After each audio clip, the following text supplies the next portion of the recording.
30 तारीख को पेज 89 के प्रथम पैराग्राफ तक खत्म हो गया था पाठ 11 का कक्षा 7 में। अब उसी के आगे से, पर आज की बात कुछ और थी। रायचरण घुटनों तक कीचड़ में घुसकर फूल लाने के लिए बिल्कुल तैयार नहीं था।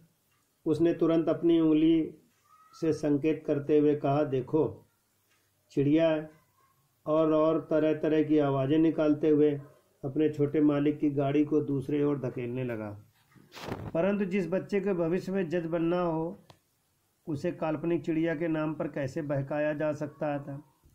छोटे मालिक ने मन में ठान लिया था कि फूल लेकर ही छोड़ूंगा। अंत में रायचरण को अपने छोटे मालिक की बात माननी पड़ी। वह बोला, तुम चुपचाप गाड़ी में बैठे रहो, मैं अभी फूल लेकर आता हूँ। हाँ, पानी के नज़दीक मत जाना।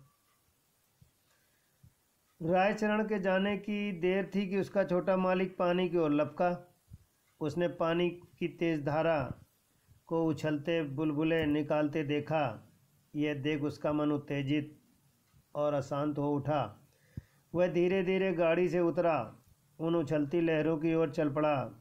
नदी की ऊधमी परियां अपनी अनोखी आवाज़ों में उसे अपने खेलघर में बुलाने लगीं। रायचरण ने फूल तोड़कर अपने कपड़े में रख लिए और मुस्कुराता हुआ गाड़ी की तरफ बढ़ा, पर बच्चा तो वहाँ कहीं नहीं था। उसके प्राण सूख गए। पूरा ब्रह्मांड घूम गया और आंखों के आगे अंधेरा छा गया। टूटे हुए हृदय से एक चीख निकली, मालिक मालिक, ओ मेरे छोटे मालिक। उत्तर में किसी आवाज़ ने चाना कहकर नहीं पुकारा। किसी बच्चे की शरारत भरी आवाज़ न आई।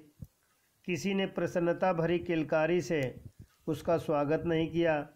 नदी बहती रही जैसे कि उसे कुछ मालूम ही नहीं, जैसे कि उसके पास समय ही न हो। संध्या गहराने लगी तो घर पर मालकिन चिंतित हो उठी। नौकर चाकर बच्चे को खोजने घर से बाहर निकल पड़े। वे लालटेन हाथ में लिए अंत में पद्मा के किनारे आ पहुँचे।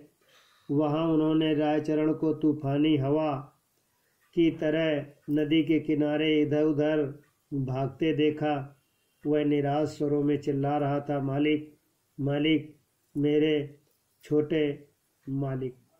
किसी तरह रायचरण को घर लाया गया। वह अपनी मालकिन के चरणों पर निसहाय सा गिर पड़ा। उन्होंने उसे हिलाया डुलाया, बहुत पूछा कि उसने बच्चे को कहाँ छोड़ा था। वह केवल यही कहता रहा कि उसे कुछ नहीं मालूम। सब एकमत थे कि बच्चे को पद्मा की लहरों ने ग्रस लिया है, किंतु फिर भी मन में संदेह बना रहा। गांव के बाहर कुछ खाना बदोश देखे गए, उन पर भी संदेह हुआ। दुख की मारी माँ रायचरण पर ही संदेह कर बैठती थी। उनसे मिन्नतें करती, रायचरण मेरा बच्चा लौटा दो। रायचरण उत्तर क्या देता, अपना माथा पीटता रह गया। मालकिन ने उसे घर से निकाल दिया। अनुकूल ने पत्नी को बहुत समझाया कि रायचरण पर संदेह करना ठीक नहीं। रायचरण अपने गांव लौट आया। उसकी कोई संतान न थी।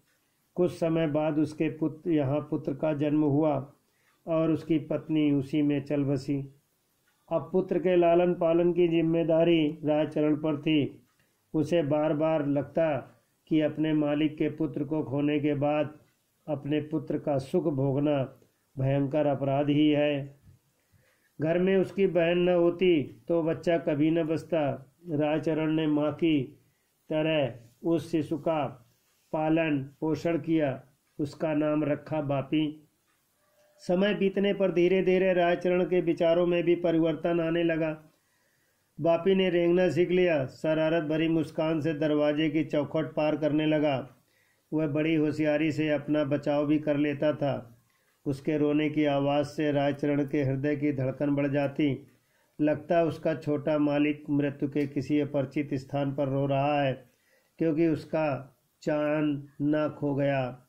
बच्चे की आवाज़, हंसना, रोना, भाव भंगिमा सब छोटे मालिक की तरह ही थी। पृष्ठ संख्या 94। उत्तर 2 विकल्प चुनने हैं। रायचरण के छोटे मालिक को कौन सा फूल चाहिए था? पहला है गुलाब, दूसरा है चमेली, तीसरा है कदम्ब, चौथा है कमल कदम्ब का। रायचरण का छोटा मालिक किस नदी की लहरों में समा गया? पहला है पद्मा, दूसरा है कृष्णा, तीसरा है यमुना, चौथा गंगा। पद्मा में। रायचरण के पुत्र का पालन पोषण किसने किया? रायचरण के पुत्र का पालन पोषण उसकी बहन ने किया। विकल्प बालक लिखेंगे और याद करेंगे।